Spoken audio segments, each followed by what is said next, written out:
right, welcome back to another episode of the Psychopedia podcast. I am your host, Investigator Slater, and it's just me today in the studio, with the exception of my wonderful sound engineer, Will, who's here, who will probably participate in the pop quizzes.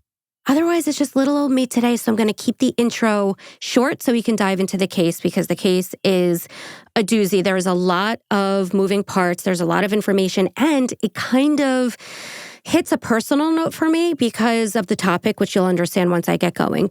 Professionally, this is largely what I'm involved in investigating. So while it's a little bit of an older case with some recent discoveries that were made, this is what I more or less spend my life doing professionally. So it's an important case. I'm excited to cover it with you guys.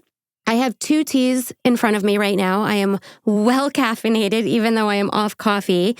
I went to pick up a hot tea with steamed oat milk before I came to record because my throat's a little bit funky, which I hope you guys are not picking up on. And I went through the drive-thru, I drove away, and they gave me the wrong drink. It was like super sweet, sugary. I had a toothache like almost immediately.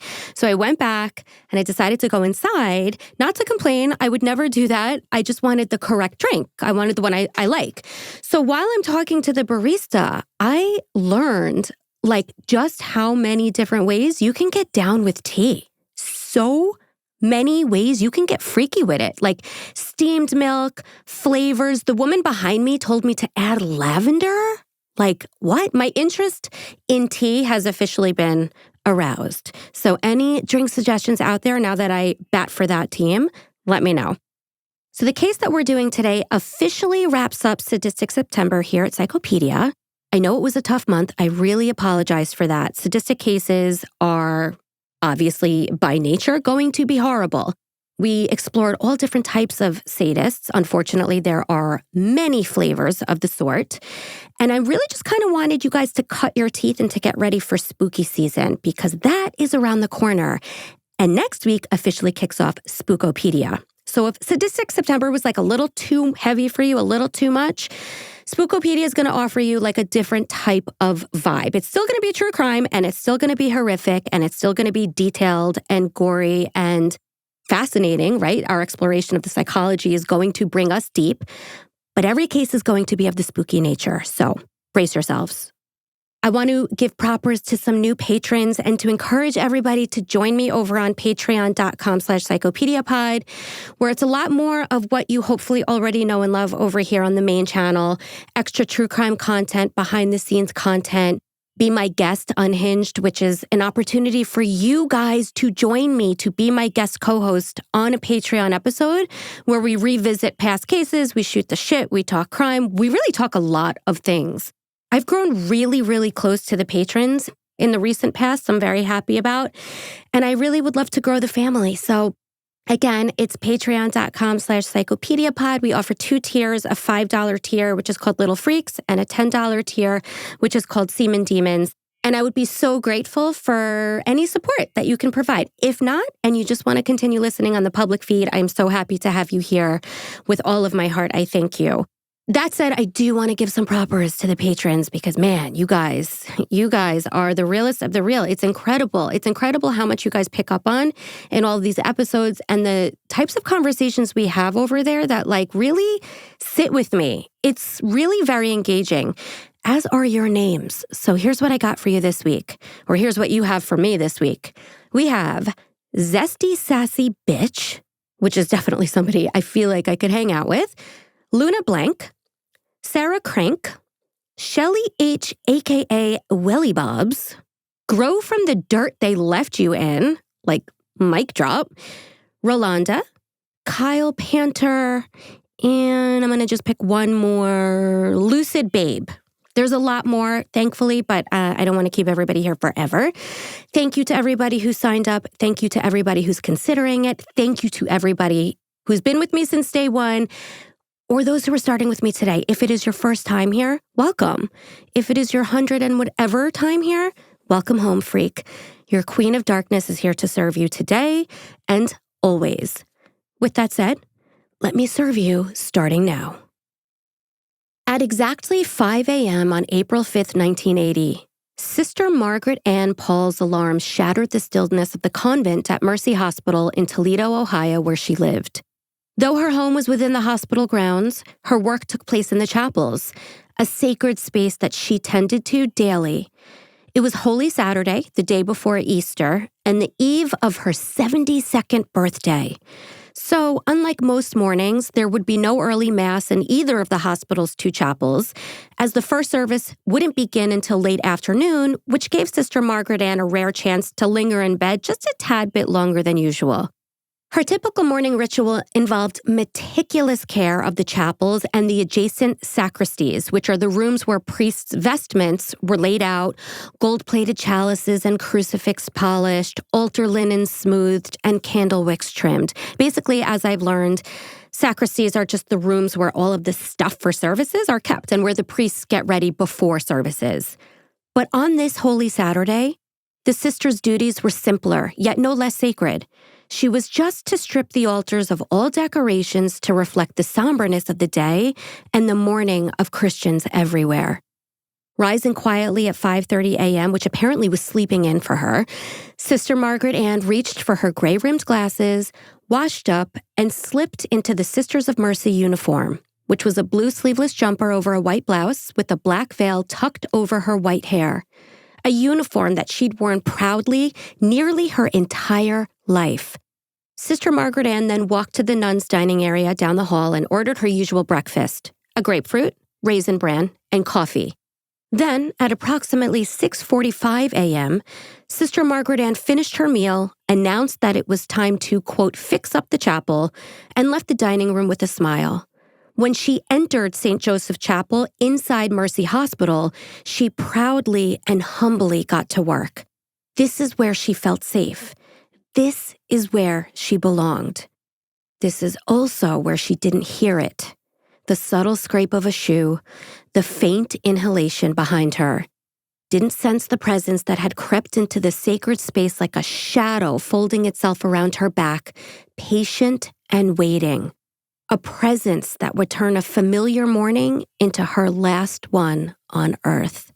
Without warning, the world tilted, and the chapel that had always been Sister Margaret Ann's sanctuary became something else entirely. It became hell. Because as Sister Margaret Ann stood on her tiptoes to reach a shelf in one of the cabinets, a cloth suddenly wrapped tightly around her neck, so tightly that the two small hyoid bones in her neck snapped in half. The cloth around her neck was so tight and so suffocating that her silver crucifix pressed into her skin, leaving a shallow indentation. In an instant, Sister Margaret Ann's frail body went limp. Her attacker loomed over her, methodical and silent, removing the cloth from her neck. From the sacristy cabinet, he then retrieved a crucifix as well as a large white linen altar cloth, unfolding it with deliberate care before draping it over his victim's motionless body, folded just once like a dark, ceremonial veil. Next, the assailant placed the crucifix upside down on Sister Margaret Ann's still beating heart while whispering some sort of unholy prayer.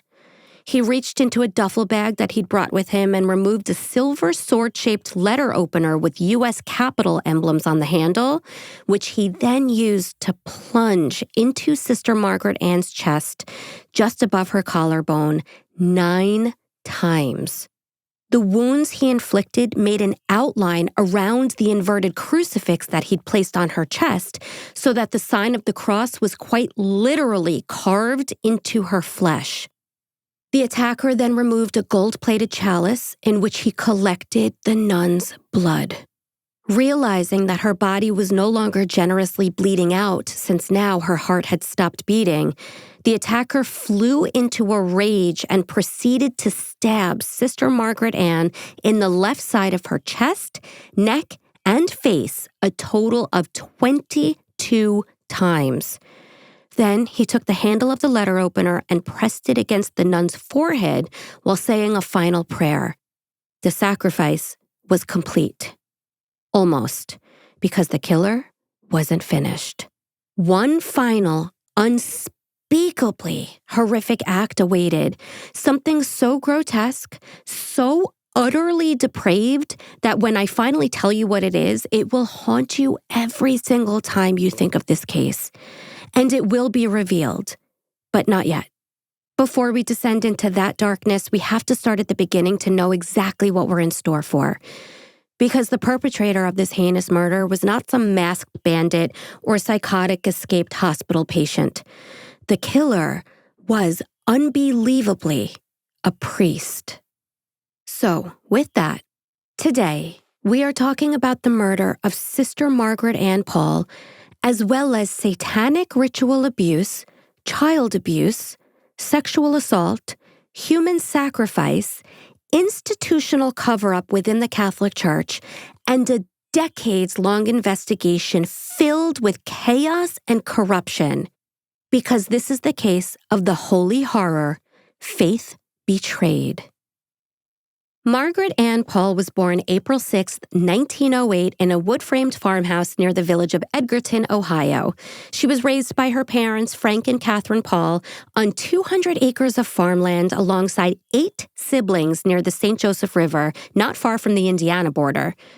According to her younger sister, Catherine, they, quote, grew up a lot like the Amish live now, meaning they lacked indoor plumbing and electricity and relied upon heat from an iron stove that was stoked with wood. They also grew wheat and corn and raised chickens, cows, and horses. On school days, the 9 children would all rise before daybreak to manage their chores before walking a mile and a half to a red, one-room schoolhouse where they would learn basic subjects as well as Bible verses. Margaret Ann was a devout Roman Catholic from the start. She had a deep-seated belief in God and knew from early childhood that someday she would become a nun. So on September 24th, 1927, when Margaret Ann was just 19 years old, her parents and younger sisters climbed into their Buick and drove 90 miles east to Our Lady of the Pines, which was a convent and retreat center set on 63 wooded acres atop a hill just south of Fremont, Ohio. This is where Margaret Ann went on to profess her vows and officially join the Sisters of Mercy, which is a religious order founded in Dublin, Ireland in 1831 by a woman named Catherine Macaulay. I actually spent a lot of time digging into this order a few years back, just trying to understand how it operated, how the sisters lived, and just the pressures and hierarchies that shaped their daily existence. I wanted the full picture when I was investigating cases, involving the Catholic Church. And the full picture meaning like the kind that leaves absolutely nothing hidden, so that when I dove into cases similar to the one that we're covering today in order to investigate cases of child sexual abuse, I'd have the full picture of all the players and the organizational, hierarchy. So the Sisters of Mercy was founded to serve the poor, sick, and uneducated, with a special focus on helping women and children. Members lived in disciplined, communal environments, took vows of poverty, chastity, and obedience, and spent their entire days teaching, nursing, and running charitable institutions. Really, really selfless, beautiful work. And while their work shaped countless communities, to be sure, life inside the order was very, very strict and highly regulated, a world that profoundly influenced women like Margaret Ann. But she was fully invested, heart and soul, from day one. In fact, when her family returned to Edgerton after dropping her off at the convent, her sisters found that Margaret Ann had already left all of her belongings to them, neatly arranged and labeled in her room, because Margaret Ann was so certain that she'd chosen to take a vow of poverty and that she would never want to not continue down that path, that she had no issue with leaving behind all of her possessions. Sister Margaret Ann spent 2 years as an officiate, then 3 more years in the convent before professing her final vows. At first, she took the name Sister Annunciata and wore a ring to symbolize that she was betrothed to Jesus Christ. Her student nursing experience was at St. Rita Hospital in Lima, Ohio, a Sisters of Mercy facility that rushed to open their doors in 1918 so that it could treat victims of the influenza epidemic in Ohio, which was, a global disaster that killed more than 20 million people worldwide, including Edward Cullen from Twilight. That was a joke. Will just looked utterly appalled that I brought in Twilight. Sister Margaret Ann was known for her intelligence, reliability, and leadership, which helped her rise very quickly through the ranks. She started as floor supervisor at St. Rita's in Lima in 1933, then moved to Mercy Hospital in Toledo as assistant superintendent of nurses. I cannot imagine a more selfless way to go in life. You know, these Sisters of Mercy who serve not just their God, but also people and humanity by nursing. It really sounds like just such a wholesome path to take. After a year of teaching science at Our Lady of Mercy High School in Cincinnati, man, she really did it all. She became superintendent of nurses at Mercy Hospital, Toledo, in 1937. She also served in Lansing, Michigan, before returning to Lima in 1940. During World War II, Sister Margaret Ann worked at Mercy Hospital in Tiffin, Ohio, first as floor supervisor and then as administrator. In 1959, she took charge of St. Charles Hospital in Toledo, which was one of the city's largest medical centers. Sister Margaret Ann, standing at just 5 feet 2 inches tall and 135 pounds, was a woman unafraid to speak her mind and share her opinions. She was a hard worker, and even as she aged, she continued to serve her God and community. In 1971, at age 63, Sister Margaret Ann returned to Mercy Hospital in Toledo, taking a less stressful position by that point in pastoral care and as sacristan, which was the person responsible for making preparations for Mass in the hospital's chapel. Mercy Hospital, where she worked, rose 7 stories of beige brick and stone and was run by the Sisters of Mercy. At the top floor of Mercy Hospital in 1980 was a convent that housed 17 Sisters of Mercy, including Sister Margaret Ann Pahl.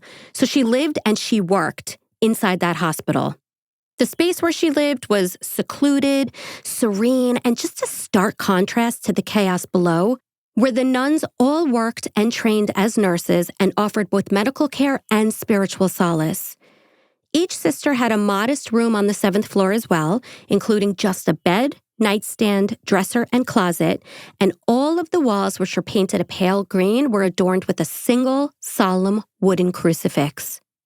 As her hearing gradually declined over the decade, making conversation increasingly difficult, Sister Margaret Ann poured herself even more into caring for the chapel. So instead of withdrawing from her responsibilities, I know a lot of people who have begun to lose their hearing as they've gotten older, and they tend to almost withdraw, pull back, right? They're absent from conversations, which is really sad. They're not as aware of their surroundings as they're used to, so they retreat. She sort of did the opposite as she was losing her hearing and becoming more sort of in her own head, for lack of a better way of putting it. She just threw herself more into her work and serving her God.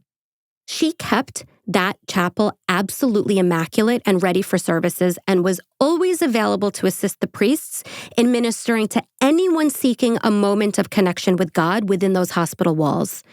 So, knowing what we know about this beautiful human being, what possible motive could there have been for anyone to torment, degrade, and ritualistically murder her? Well, let's go back now to the ill-fated morning of April 5th, 1980, the day on which Sister Margaret Ann was brutally slaughtered. A different nun named Sister Madeleine Marie, who was a soft-spoken colleague of Sister Margaret Ann, also woke up later than usual that day, since again it was Holy Saturday. By 7 a.m., Sister Madeleine Marie stepped into the elevator, leaving the 7th floor convent behind as she descended toward the hospital's 1st floor. When the doors opened, she encountered Father Jerome Światecki, one of Mercy Hospital's 2 chaplains. That's also a Polish name. It's spelled Swiatecki, and I have practiced like you cannot believe pronouncing that name, because obviously the way it's spelled, it looks like it should be like Światecki, but my understanding, and anybody who is of, Polish descent or lives in, if you want to correct me, I'm here for it. I believe it's pronounced Światecki. Anyway, Father Światecki stood 6 feet tall with a massive belly, a high forehead, and dark hair slicked straight back. He just radiated warmth. He was always joking around and was willing to speak to anyone who crossed his path. Staff and patients alike just flocked to him. I've seen pictures of him, and he just looks very jolly, very welcoming. In stark contrast, was the other chaplain, Father Gerald Robinson. Robinson was small, aloof, and very often detached, purposely avoiding patients and their families while keeping to the edges of hospital life. Where Father Swiatek invited conversation, Father Robinson avoided it. So after finishing her breakfast and chatting with the jovial Father Swiatek, Sister Madeleine Marie excused herself and headed to the St. Joseph's Chapel to help prepare for Easter services the following day. When she got to the chapel, she went to enter the sacristy, which was an 11-foot wide by 17-foot room where priests would prepare for services and, as I said, where the religious objects are kept. But the door to the sacristy was locked, which was very odd. So Sister Madeleine Marie took the key out of her pocket and unlocked the door.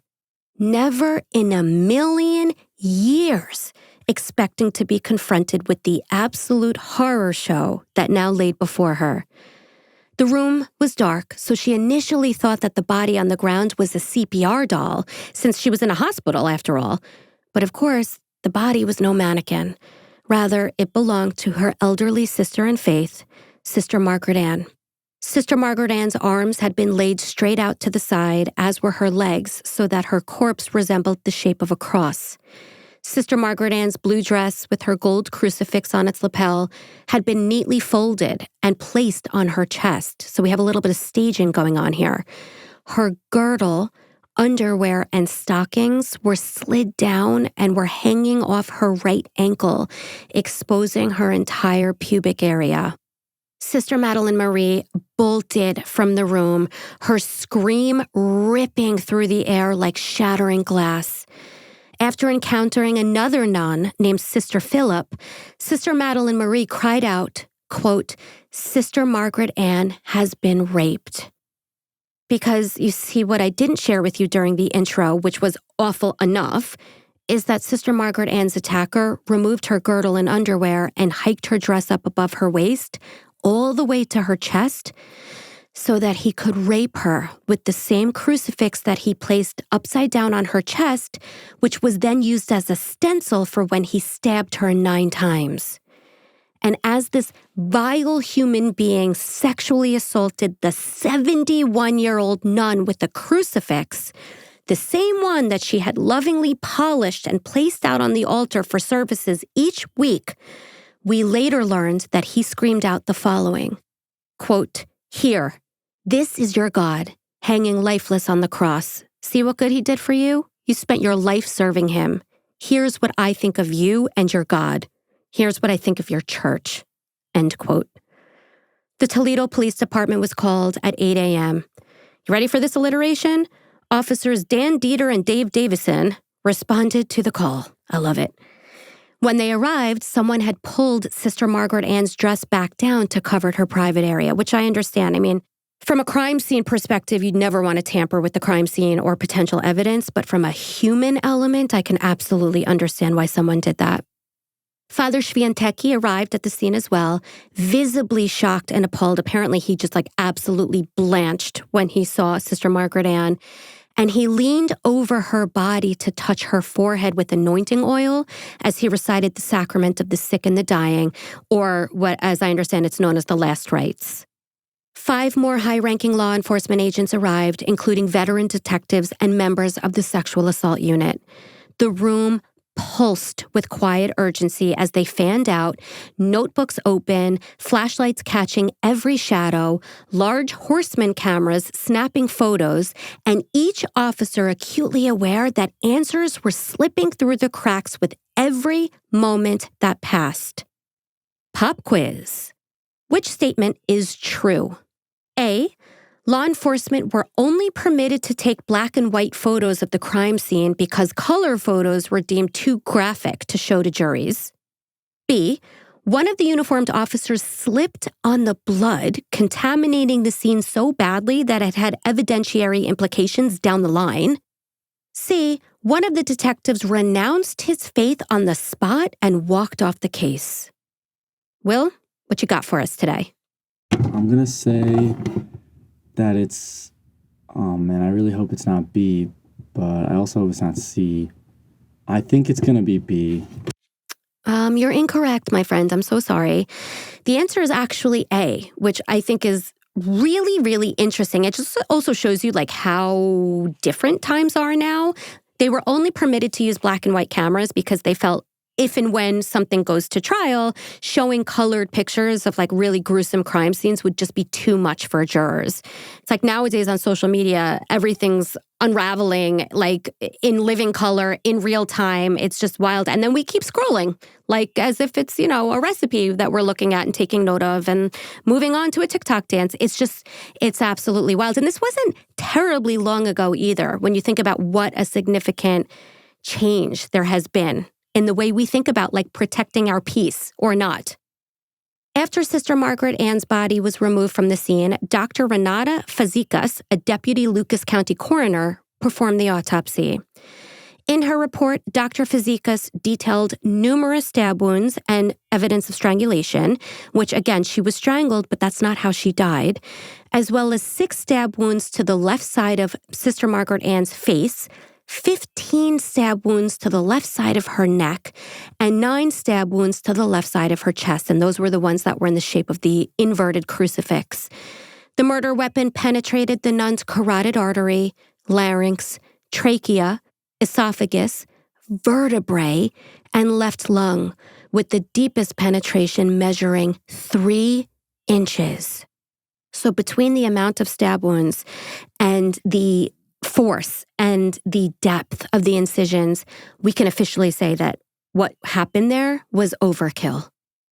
For cause of death, Dr. Fazekas' report indicated the following, quote, "This 71-year-old white female, Sister Margaret Ann Pahl, died of multiple, 31, stab wounds to the left side of the face, neck, and chest. There was also evidence of strangulation," end quote. So that's straight from her autopsy report. The wounds were made by an instrument with a blade at least 3.5 inches long and 1/2 inch wide, according to the deputy coroner, and the weapon had an unusual shape to its blade. It was not just a flat blade like most knives, but it was one that had 4 sides and a cross-section shaped something like a diamond or a kite. And if you recall from my intro, I indicated that the attacker was using a letter opener. But at this point, according to the deputy coroner, all they could really say was, it was a funky-shaped, sharp object that was the murder weapon. So Officer Dave Davison recalled that when he went around asking the nuns, the doctors, the nurses, the hospital workers, who they felt could have done this, each person independently replied, Robinson, the priest who went on to preside over Sister Margaret Ann's funeral. How could so many people almost instinctively point to the same man, and a man of the cloth at that, as the source of this unimaginable violence? Well, simple. Father Gerald Robinson was, in fact, a pious predator. On the surface, he was a priest, yes, but beneath it, he was someone who could make evil feel almost sacred. Father Robinson worked at Mercy Hospital as a chaplain, as I said, alongside Father Schweitecki, and he was basically the exact opposite of Father Schweitecki. Whereas Schweitecki was devoted, outgoing, and loved being with the people and working for the people, Robinson would often tune out the world around him. He'd pass by hospital workers and churchgoers without even acknowledging their existence, let alone feeling any sort of desire or obligation to serve their spiritual needs. He's been described as a loner with an unpredictable personality in terms of whether or not he'd even smile at people who walked by, let alone serve them. According to a former neighbor of Robinson, a woman named Jackie Powell, the priest never said one single word to her or her family in more than 10 years of living next door. Not even a hello, she said. Seems strange that a man with this kind of personality, right, or at least displaying these introverted, withdrawn tendencies, would pursue a holy role that required him to constantly mediate between everyday humans with real problems and the man upstairs. So, how and why in the world would he choose, of all things, to become a priest? In other words, who the fuck was Father Jerry Robinson? Gerald John Robinson was born on April 14th, 1938 in Toledo in the Polish-American enclave of Courchevel, a neighborhood where Catholicism wasn't just a faith, it was a culture and a lifestyle, and for some, a set of expectations that could weigh heavily. From the start, Gerald was steeped in ritual and routine. His mother, Mary Sija, known to friends as Balbina, was rigid, exacting, and very proud. Friends described her as cold, as someone that you did not cross lightly, which is why, when she decided that she wanted her son to become a priest from the time he was just a boy, Gerald complied and stayed the course. And this is where we confront that familiar tension we see in so many cases on Psychopedia. The domineering mother, the child shaped to fit a vision not his own necessarily, and the pressure cooker environment where obedience, fear, and twisted devotion can warp a young mind into something very dangerous. Whether pressure, expectation, or something darker, it's impossible to ignore how much childhood environment and the relationship between mother and son can help shape personality. And I am not one who subscribes to, it's all nature or it's all nurture. I truly believe that people are a combination, of the two. And I think that's true for Robinson as well. But there's no denying that his environment for sure contributed to sort of who he wound up becoming as an individual. Gerald enrolled at St. Mary's High School in Orchard Lake, Michigan, a minor seminary that doubled as a cultural incubator for Polish Catholic boys. The discipline was super strict, almost monistic. As classmates recall, Gerald was serious and rule-abiding, but otherwise kind of mild, and definitely not the type to question authority. And of course, why would he? Look who he grew up with. You did not question your mother, and in this case, you did not question your superiors. Yet, he also demonstrated flashes of individuality. For example, he performed in Polish language plays, sometimes in drag, occasionally daring to bend the rules of expected behavior. And at this point in his life, we start to see the first signs of duality, of conformity and rebellion coexisting side by side.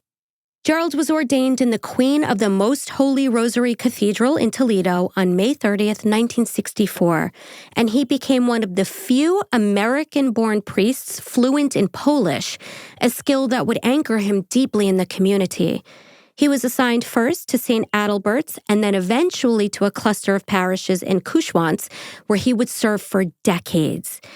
And then lastly, he was placed as a chaplain of Mercy Hospital in Toledo from 1974 to 1981, and that is where he crossed paths with Sister Margaret Ann. Parishioners remembered a man who seemed devoted to the elderly and to the sick, yet at the same time was unpredictable and emotionally inaccessible. Psychologically, this is absolutely fascinating to me. So here's a man capable of performing profound acts of care and presumably building trust within a community to some extent. He was obviously recognized as not being as awesome as the other chaplain, not being friendly, but to some extent he was still building trust and serving, while simultaneously maintaining an emotional detachment that insulated him from those very people. That compartmentalization, the ability to present one persona publicly somewhat while keeping another locked away, it offers a glimpse at the architecture of a mind capable of extraordinary deception, where care and cruelty can coexist in one form. I think it's possible, maybe, and I'm not a mental health professional, but I think we might be seeing a bit of trauma-linked dysfunction. Growing up with an incredibly domineering and possibly emotionally manipulative mother could have contributed to Gerald's inability to process empathy or regulate affect, reinforcing compartmentalized behaviors. Or he's just a profoundly self-serving and malicious dickhead.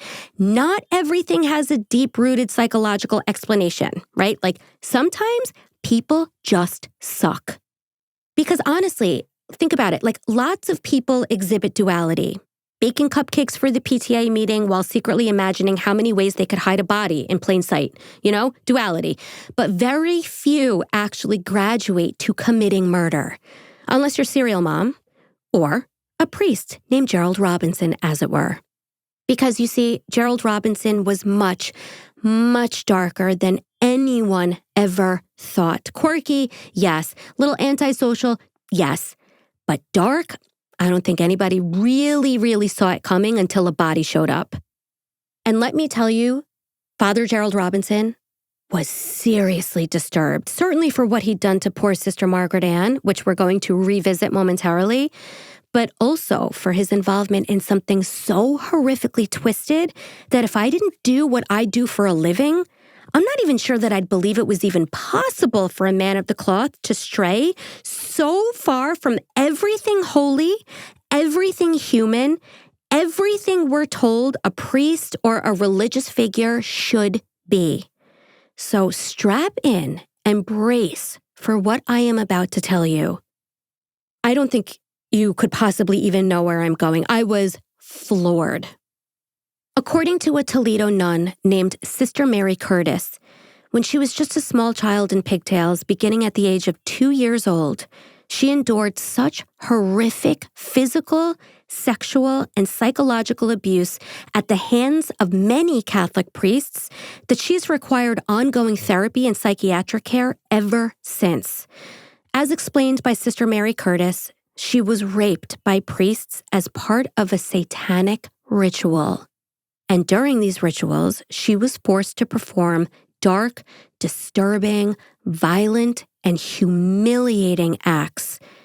According to Sister Mary Curtis, men wearing dark robes killed her dog as part of a ritual and then forced her to drink the dog's blood. Years later, when she was finally ready, which, by the way, is her right because trauma does not follow a schedule and it takes time to process, but when she was ready, she finally decided to come forward. She called Frank DeLallo, a licensed counselor and the case manager for the Toledo Catholic Diocese, whose job it is to serve as the bridge between victims of clerical sexual abuse and the church. So years after this abuse happened, as an adult, as a practicing nun, she came forward. And she came forward on June 11th, 2003, explaining how a man named Father Chet Warren raped and abused her as a child. Now, I did a little investigating because this is quite literally exactly what I do professionally, and I learned that from 1960 to 1963, Chet Warren worked as a teacher at St. Francis de Sales High School in Toledo, Ohio. Then, from 63 to 74, he worked as a pastor at St. Pius X, also in Toledo, Ohio. And it was there that Sister Mary Curtis, as a very young child, first encountered the abusive former priest. And I say former because Chet Warren was laicized in 2007. This just means that he was officially stripped of his priestly duties and returned to the status of a layperson, meaning no collar, no parish, no religious authority, essentially removed from the church entirely, a man still in the world, but no longer in the church. So during a meeting with representatives from the Toledo Diocese in 2003, which again is years after Sister Mary Curtis was abused and years after the murder of Sister Margaret Pahl, Sister Mary Curtis named several priests who raped her and forced her to participate in satanic rituals. And one of the priests she named was Father Gerald Robinson. I would just like to issue a trigger warning at this point in the case because I'm going to be talking about child sexual abuse. So if this is going to be difficult for you, I completely understand you may want to skip ahead a little bit. When she was just in preschool, Sister Mary Curtis was forcibly fondled and orally raped. The abuse continued to escalate throughout elementary school when it had become more violent. She was regularly raped orally, vaginally, and anally, slapped and physically abused, and had her pigtails violently pulled during the assaults. In addition to Chet Warren, Sister Mary named 3 other priests, as well as a well-known pediatrician, 2 female teachers, and her own father and grandfather as being members of the cult who all abused her. According to a book titled Sin, Shame, and Secrets, The Murder of a Nun, The Conviction of a Priest, and Cover-Up in the Catholic Church by David Yonk, Sister Mary Curtis explained the following horrific abuse to the Toledo Diocese in 2003 when she came forward with her trauma. And this is what she stated, quote, The rituals were horrifying and sadistic, designed to break our wills and internalize whatever core programmed message they wished to use to further our powerlessness. Then she went on to explain how, when she was just 5 years old, her pet Labrador retriever, Smokey, died. She stated, quote, "A few nights later, my dad told me that we were going to see Smokey. Thinking he was somehow better now, I was excited. We arrived at an old house, and down in the basement was a large table on which Smokey was lying. Dad and other adults changed into black robes. My sister was given a meat cleaver, and she began to hack Smokey apart. The priest told me that because I was such a bad girl, my sister had to hurt Smokey like this. Ugh. He then told me if I really loved Smokey, I would be able to put him back together again and make him come back to life. I learned that anything I loved would be annihilated and that everything was my fault." End quote. Also at age 5, she said that she was taken to Calvary Cemetery and placed inside a coffin-like pine box during a cult ceremony. She said, quote, "Cockroaches were released into the box. I was in the box for several minutes and I thought I was going crazy." She's 5 years old. "They told me the bugs were marking me for Satan." As part of an initiation ceremony at just 6 years old, Sister Mary Curtis said that the cult members raped her. She explained, quote, "The cult members beat drums and a priest carried me to a table and vaginally raped me. At age 11, they made me ingest an eyeball. They wanted me to know they were always watching me. After the eyeball incident, they killed a little girl who was about 3. I don't know who she was or where she was from. All of the adults left, leaving me alone in the room, a sea of blood and stench. I found an old cardboard piece and I sat on it for hours. It was a little island. I told myself if I stayed on the cardboard, I wouldn't go crazy. I wished I had died." End quote. Ugh. Sister Mary Curtis said that when she was in high school, Chet Warren was serving as chaplain at St. Vincent Hospital. Her father would drive her to the hospital and turn her over to Chet, who would take her to his quarters where other men would pay him to have sadomasochistic sex with the girl. And one of those paying customers was none other than Father Gerald Robinson. As a result of this devastating abuse, Sister Mary Curtis indicated that she suffered from dissociative disorder and post-traumatic stress disorder. In the end, the board that she was presenting her past trauma to, it was a board of 6 individuals. They all voted, which I cannot even bear to think about people voting on this matter, as to whether or not they felt Sister Mary's allegations were credible and therefore needed to be reported to law enforcement. 5 out of 6 said no, which is a slap in the face of Sister Mary's trauma and her bravery in coming forward.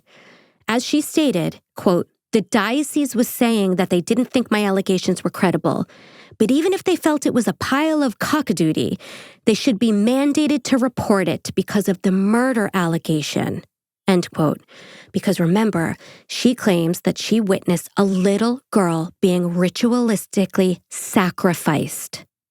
Other survivors wound up coming forward as well, and eventually Chet Warren was found guilty by the church of grievously sinful and criminal acts, as well as ritual abuse. Settlements exceeded $1.2 million. Chet Warren was expelled from the order in 1993 and laicized in 2007, which I mentioned. He was also included on the Detroit Archdiocese list of credibly accused on June 10, 2019, and died in 2021. Pop quiz. How many Catholic clergy members have been credibly accused of sexual abuse in the United States alone? A, 2,300, B, 6,000, C, 12,000. It's C for sure. The answer is actually B. More than 6,000, actually. It's around 6,000. Here's why I'm like a little bit stuttering on my words. So these are the amount of credibly accused, meaning they've looked into it, they've validated it, they've confirmed it. But this number is a vast underestimation. As of January 28th, 2020, 41 Catholic dioceses and religious orders have not released lists of priests accused of abuse. Furthermore, countless, arguably the majority of victims and survivors, may never come forward with allegations of abuse. So that number of hovering around 6,000 is only pointing to the people who have come forward, right? And again, my belief is the majority likely have not come forward. And it's only going by the lists that the Catholic dioceses and religious orders have provided. So there is, in my professional opinion, a shit ton more than that. Before I go on with this case, I want to say something here. Obviously, this case centers around the Catholic Church, given that the priest and the victim were both members of the Catholic Church. Institutional abuse by religious figures, is not just happening in the Catholic Church. I don't for one second want anybody to think that I am only highlighting the Catholic Church because I have some kind of, bias or grudge against the Catholic Church. Absolutely not. I am the first one to tell you in my professional experience and just being a person of the world, this is happening everywhere. It is happening in all religions. It is happening in schools. It is happening in foster care. It is happening in nonprofit organizations. It is happening potentially, God forbid, under your roof. It is happening everywhere. It happened to my husband, not to him, thank God, but his priest was arrested during a sting operation facilitated by Chris Hansen, who we've had on the podcast, by the way, who remembered busting my husband's rabbi, who was busted for giving wine coolers to a bunch of 15-year-old boys that he met in a chat room. So all of this is to say that I have no personal grudge against the Catholic Church. This case just centers around the Catholic Church, which is why I'm going heavy into the statistics and the numbers and the cases involved in the church. So with all of that said, let's now go back in time to 1980, the year in which Sister Margaret Ann Pahl was found murdered in the sacristy at Mercy Hospital. All fingers were pointing to one of the chaplains, Gerald Robinson, the one who behaved strangely, just like on a general basis, the one who everyone unanimously and independently pointed the finger at, the one we now all better understand, for better or for worse, as being a depraved human being who was abusing children for years and years prior to this murder. At the time of Sister Margaret Ann's murder, Robinson told police that he'd been in his 2-room residence at the hospital the entire morning. He said he was drying off after having a shower when he received a phone call from Sister Phyllis telling him that Sister Margaret Ann had been murdered in the sacristy. He said he never left his apartment until getting that call to notify him that the nun was killed. At that point, he put on his clerical collar and his long black cassock and ran to the chapel. Except the thing is, he never showed up at the chapel that morning, despite his narrative.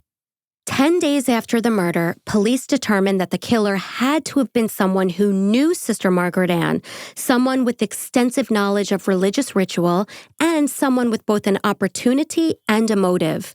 11 days after the murder, with virtually all suspects except one being eliminated from their list, detectives decided it was time to bring Father Gerald Robinson downtown for questioning. On April 16th, Father Robinson agreed to undergo an interview and a polygraph test, for whatever the fuck those are worth. The results came back inconclusive, unsurprisingly, but specifically the report read, quote, background of emotionality and inconsistent specific responses indicative of emotional stress were noted on several of the relevant questions set forth above at various times during the testing sequence. For these reasons, the polygrams themselves are of marginal utility for diagnostic purposes. End quote. AKA, we can wipe our ass with this report. 2 veteran cops apparently interviewed Father Robinson for nearly 8 hours, during which they drilled him about inconsistencies in his statement concerning his activities on the morning of the murder, as well as his whereabouts and the timing of the events on the day of the murder. Then, toward the end of the interrogation, sometime around 10 p.m., what happened? Pop quiz again. I love it, Will just rubbed his hands together like, ooh, let me have it. A, Robinson suddenly confessed and said that the devil made him do it. B, Father Robinson claimed that Father Schweitecki was the killer and that the murder weapon could be found on his desk. C, Father Robinson indicated that someone else had confessed to him that they committed the murder. All right, Will, what you got? This is a cool one, man. I think it's A. I just feel like he just did it. He just was like, you know what, guys? Yeah.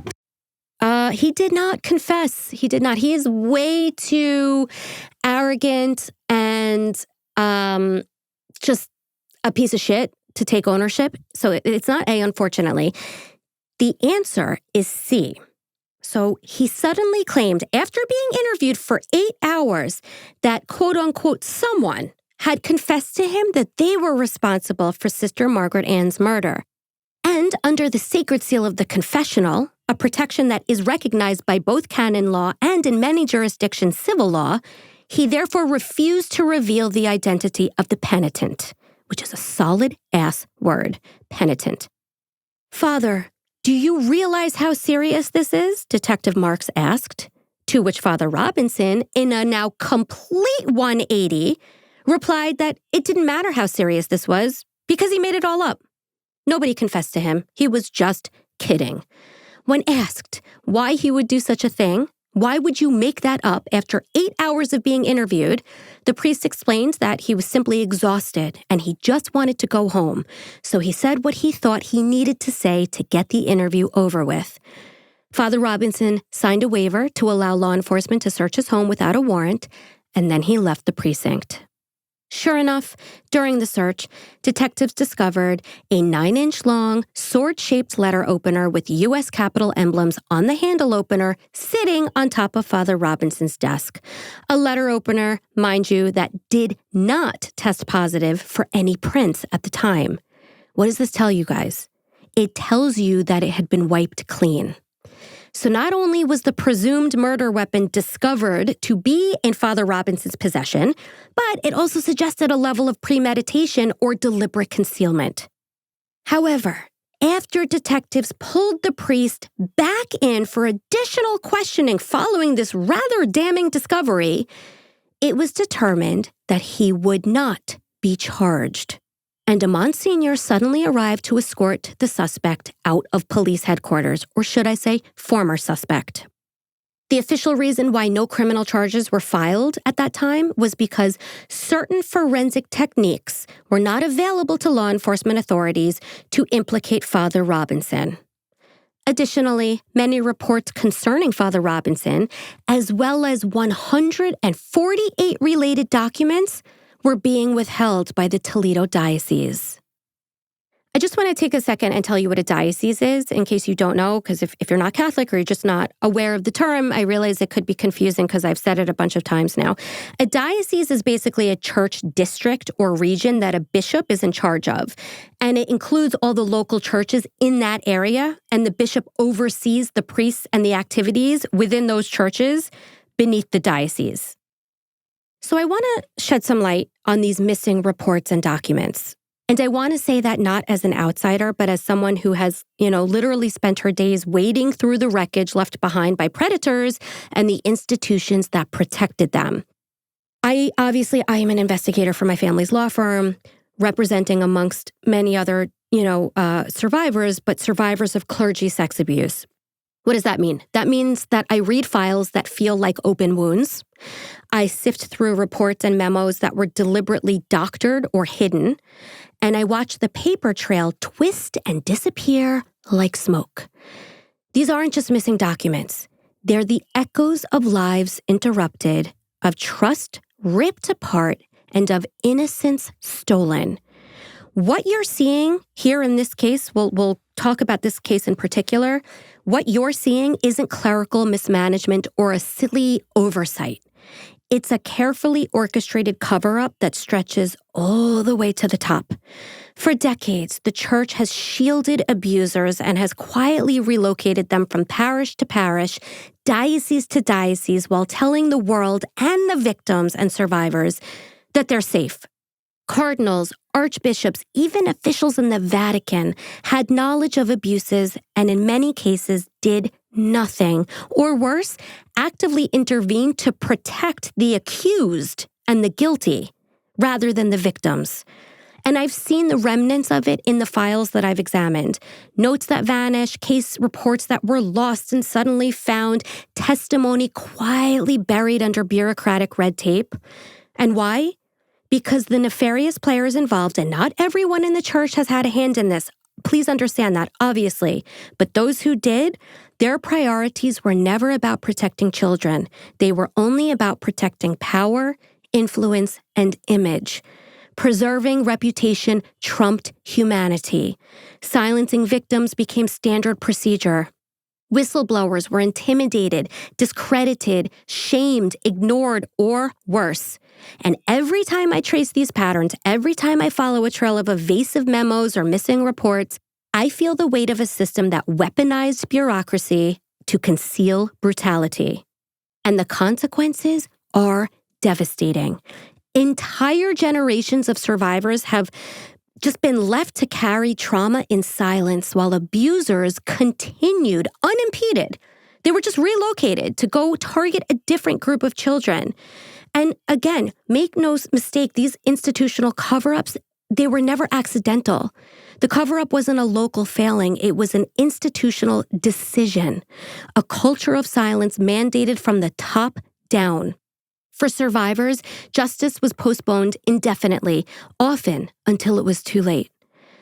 Every case that I work on leaves a mark. Every transferred priest, every manipulated document or hidden document is a reminder that evil thrives not just in those who commit harm, but in those who turn a blind eye.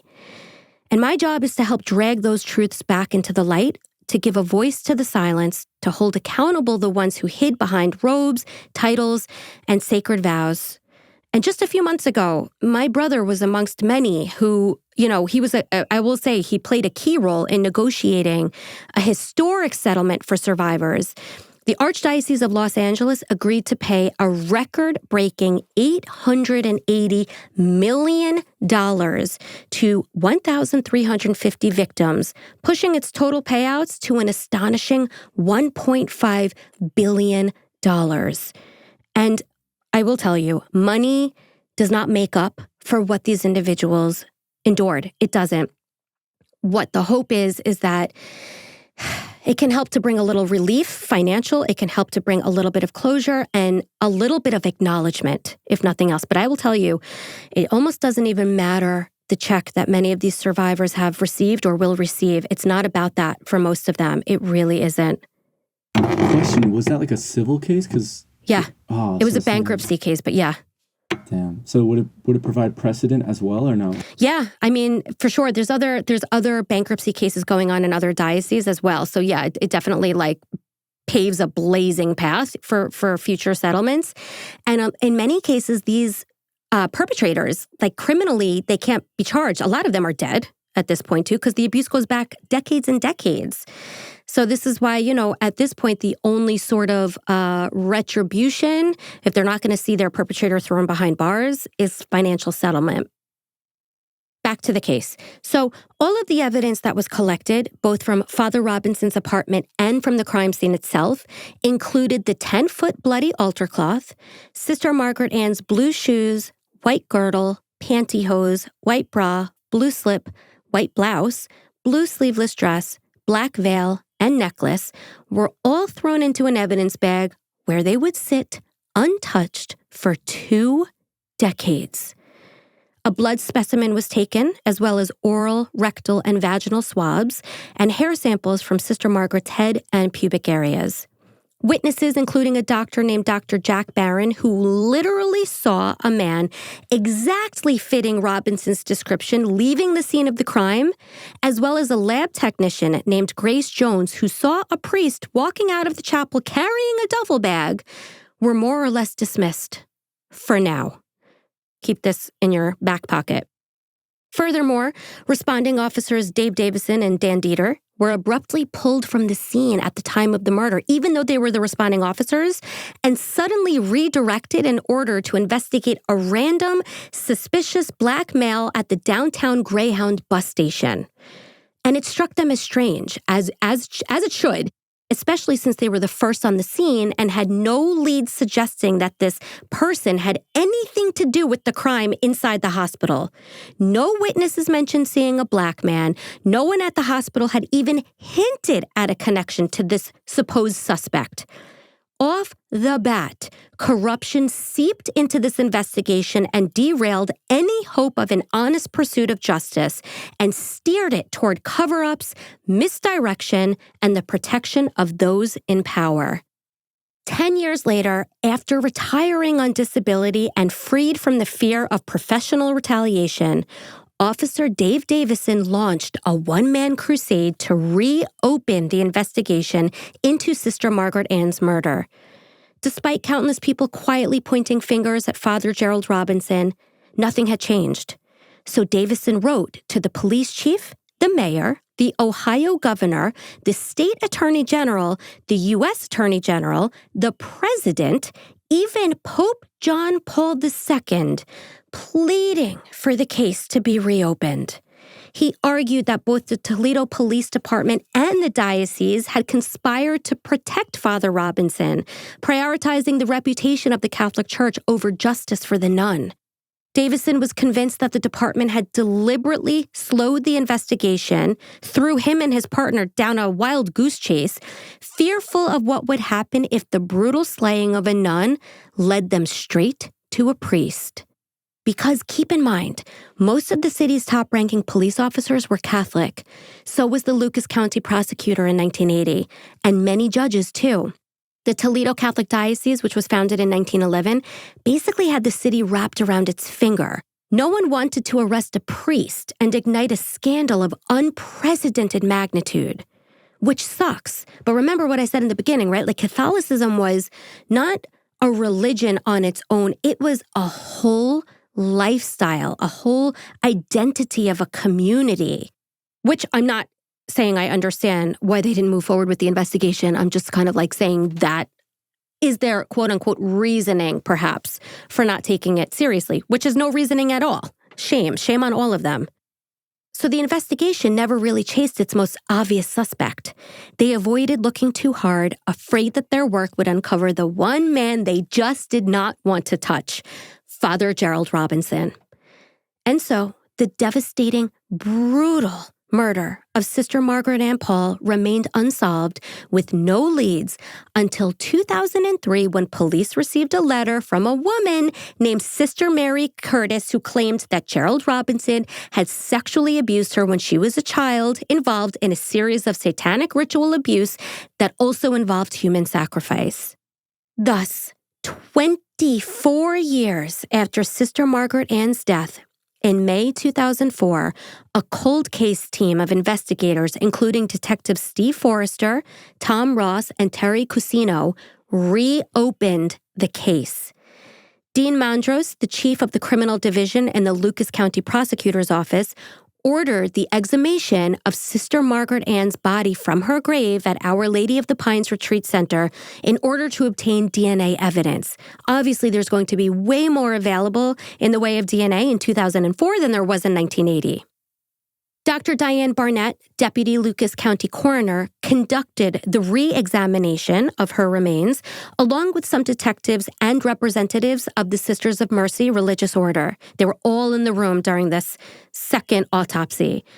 Dr. Barnett discovered a small but very distinct impression, triangular in shape and about 1/4 of an inch deep. She used a power saw to remove sections of bone that contained defects from presumably the murder weapon, including a 2-inch piece of Sister Margaret Ann's lower jaw where the triangular indentation was located. Then Dr. Barnett removed the letter opener from evidence, the one that was taken off of Father Robinson's desk. On the first try of lining up the diamond-shaped blade with the injuries on Sister Margaret Ann's jaw, it slid into the indentation and fit reasonably well. But then Dr. Barnett turned the asymmetrical blade 180 degrees and tried it again.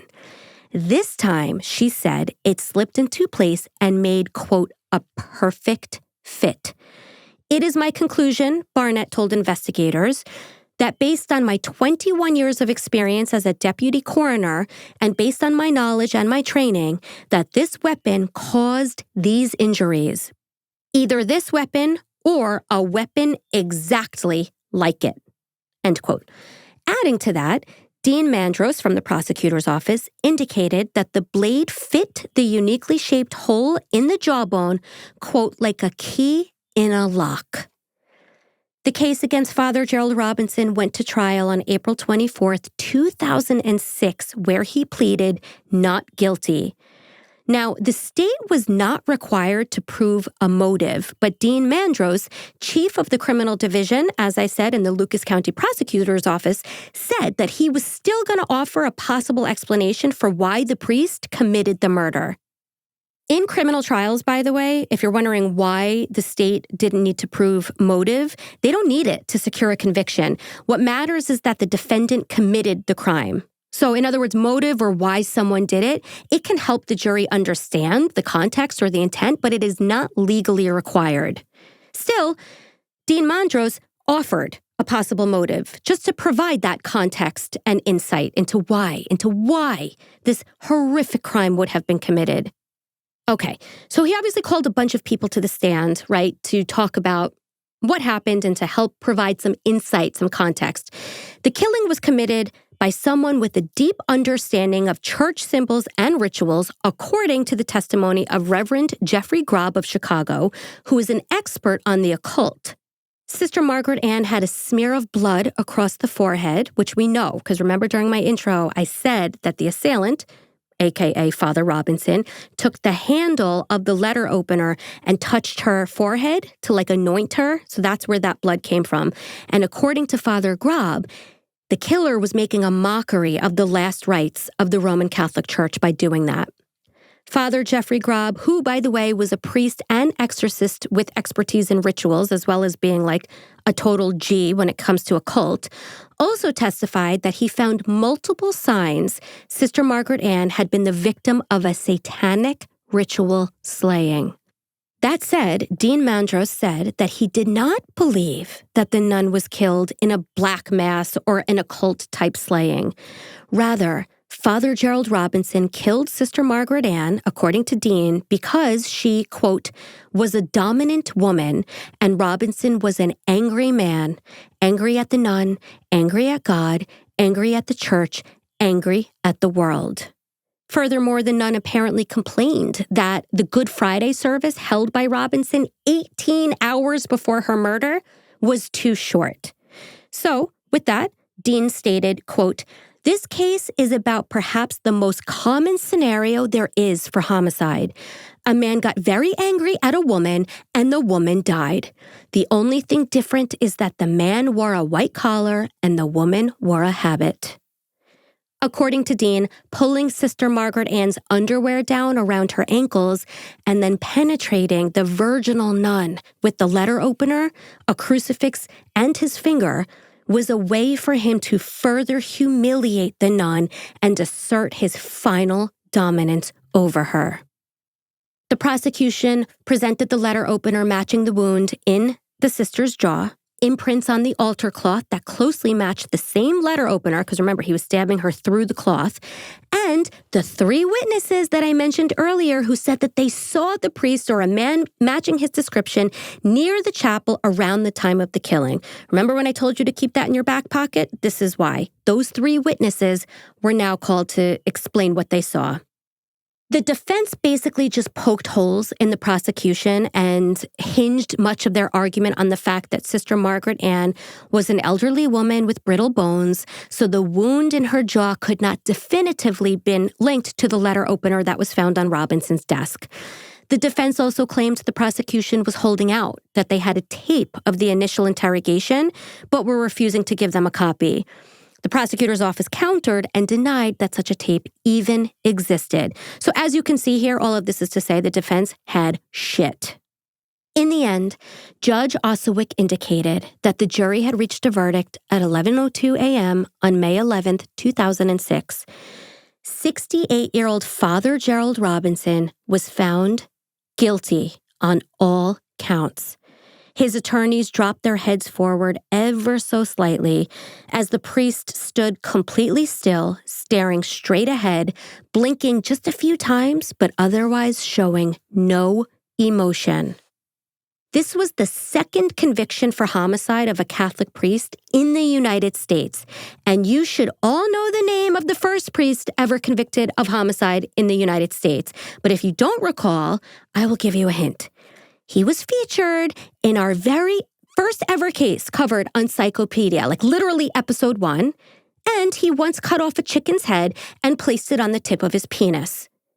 That's right. I am talking about none other than Father Hans Schmidt, who was executed in 1916. If you do not know who I am talking about, I urge you to go back and literally listen to the first episode of Psychopedia. I mean, don't judge, like our audio equipment sucked. We didn't even have audio equipment. We screamed into my laptop on a floor. So the case, it's not polished. It's not our best showing in that sense, but a fascinating case. We'll link it in the show notes. Father Gerald Robinson was sentenced immediately to 15 years to life in Ohio State Corrections prison system. And get this, he has not been laicized by the Vatican, meaning he has not been stripped of his priest title or his official connection with the church. I don't know why. I do not know why. He filed several appeals, which I could almost laugh at if somebody didn't die here and this were so not a laughing matter. But really, you're going to file appeals, you fuck? Which were all denied. And then he wound up suffering a heart attack in May 2014. Father Gerald Robinson ultimately died in the prison hospice unit of Franklin Medical Center on July 4th, 2014. So we've more or less talked about, Father Gerald Robinson's psychology throughout the case. We talked about, his domineering mother. We talked about how he possibly had some implications due to his childhood, or maybe not. Maybe he was just a dick, right? But I want to offer a little psychological profile, if I may, in my totally unprofessional opinion, but in my experience in this work and in these cases by this point. I think that his psychological profile reflects a very complex interplay of devout religiosity, which I think he had. I do think that he considered himself religious. I don't think he was faking it just for his mother. And also suppressed aggression. While outwardly appearing calm, conscientious, if not a little aloof for sure, but otherwise respected within his parish, his actions suggest a capacity for extreme compartmentalization, maintaining a facade of clerical virtue while committing acts of lethal violence. Experts have noted traits consistent with predatory behavior, including careful planning, manipulation, and an ability to gain the trust of those around him. Though Father Robinson did not display overt signs of psychosis, his behavior points to underlying antisocial tendencies, a disregard for the sanctity of life, and the capacity to commit acts of intimate, targeted violence, all while appearing outwardly unremarkable, right? That's that duality. His case really just highlights how psychological control, social trust, and positional authority can intersect in cases of homicide within seemingly safe institutions. He was a wolf in sheep's clothing. That's the gist. In conclusion, the funeral service for Sister Margaret Ann Pahl back in 1980 was held 3 days after her murder and 2 days after what would have been her 72nd birthday. Her coffin, which was closed and draped in a white pall embroidered with an ornate crucifix, rested in the center of the aisle as 10 priests stood at the altar to pray for the repose of her soul. And I do regret to inform you, which I mentioned earlier, one of those priests was her murderer. Sister Margaret Ann Pahl will be remembered not for the pain that befell her in her final moments, but for the fulfilling life of devotion that she lived and the unwavering faith that she carried. Now, she rests with the Lord she served so faithfully, her spirit, I hope, finally at peace. And that's the case. So this case officially marks the end of Sadistic September.